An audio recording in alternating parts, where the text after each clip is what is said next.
A lot of the performance I thought was right for what we want to do here. Certainly the physicality, the shape of the side for large parts of the game was very good.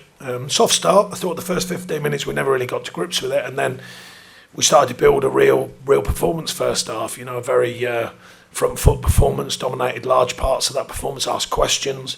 Dwight Manila was excellent. Really productive for us today. And he's growing back into a very good player so far.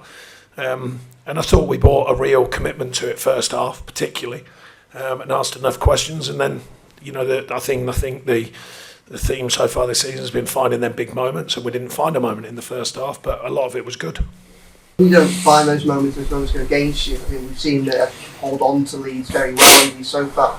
How confident are you that you'll be able to find the solutions to chase it when you do go behind? Well, I think the facts of football, are quite obvious. Goals change games, not just a scoreline. It's the feel of the moment, and I think they got a goal pretty much out of nothing. I thought second half we'd started very well again. We're on the front foot, playing forwards, asking questions. And they get a goal. I'm more frustrated with their first goal. The second goal sometimes can happen. They break away. They, catch us a little bit sloppy on the defensive side of things. But the first goal is just from a set-up position, a very simple set-up position, which we should know better as a group. We don't react to it and we give away a penalty.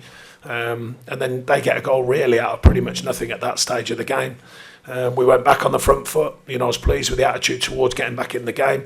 But finding the big moments, that's the proof in the pudding. And I think finding the freedom in the top third, particularly when you're getting their big moments, and that's what we've got to continue looking at and continue working on the training ground to find. Because of that first hour, like you said, there were lots of positives. Do you think there's still positives you can build on from that performance, as opposed to almost put the results to one side and go, No, there has to be. I mean, it's a not a rebuild, but it's building in a different way. It's different aspects of what the performances have been so far this season. How can we correct them? How can we make them more powerful in the sense of winning games? Of course, we've seen some good signs of that, and I thought there wasn't. Like I say, it's a tough one to call today because I thought there was a lot of good signs about what the performance should be. That's what we want the team to look like. You could tell by the atmosphere in the stadium. The fans get again seeing a team doing so much to win a game. And then we don't get a win, and that's frustrating for all. And like I say, a large part of the performance was right. It was right by the individuals, it was right by the team and the collective and the feel of the performance. The details in both boxes are forever the most important thing in football. We can talk about all the rest of it, but getting the details in both boxes right is something that has to continue to be a work in progress. It hasn't been right here all season, that's quite obvious. We've corrected it somewhat, but we've got to keep working continuously on that. And I must say, the players have been doing that. The players have been working daily, and I've got absolutely no question mark over anything that we've been trying to produce on the training pitch, because they've been excellent and taking in performances. And like I say, I've got to be careful, because key moments today were the difference, because I thought a lot of that performance was right. Sean, you ranked 7 in 20, probably best in person today, you clocked up 3 or 4 make it feel frustration, or you've done that really a problem, really. Well, yourself, I'm sure you've seen enough football in your lives that when you create a feel in a stadium through the players, first of all, when they're going in the box, you can almost sense people are going to score. And at the minute, that's been a question mark all season, finding people who are in the box and they will score a goal.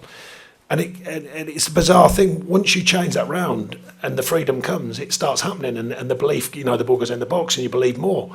But you've got to make that happen. You can't wait for that to happen. So that's a collective mentality. That's not about just individuals. That's about the whole group committed to scoring goals. You've got to commit to, as a group, to defend. And I will say the centre forwards are the first line of defence in my teams. But then equally, you can't have it always. You can't say, well, no, you can't all score a goal, because you can.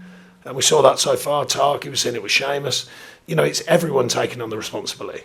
And it's a strange thing. I think I spoke about it, since I've been here, that the freedom to miss, but you've got to miss with conviction. You've got to believe you're going to score. If you're doing that, you won't get a question from me. So the times when you look, a bit edgy or nervy, people are not driving into the right key areas. That's what I do know about football, and that's what we reflect on. We show the players. And while that's happening, you're trying to build that, of course, you've got to keep the back door shut. We didn't do that about 2 real sort of situations. Oh, maybe a third. Jordan made a good save. So there was probably 3 situations. 2 of them we should have closed down better. And you could argue all 3. Sean, it looks like only plays the Ghana game for a little bit of the ball, was supposed to win.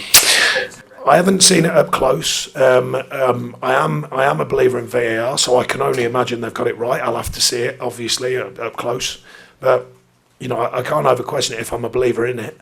So I'll have to see it, and then when I see it, I'll make a decision. But I don't know whether it's clumsy or whether it's an actual. He does get a touch of the ball, so like I say, until I see it in slow-mo and all the rest of it, well, until I have a view like a VAR the referee would have, then I'll have to have a look at it. Okay, guys. Well, Just ask one now. Is Calvert-Lewin got any chance for Arsenal? I doubt it.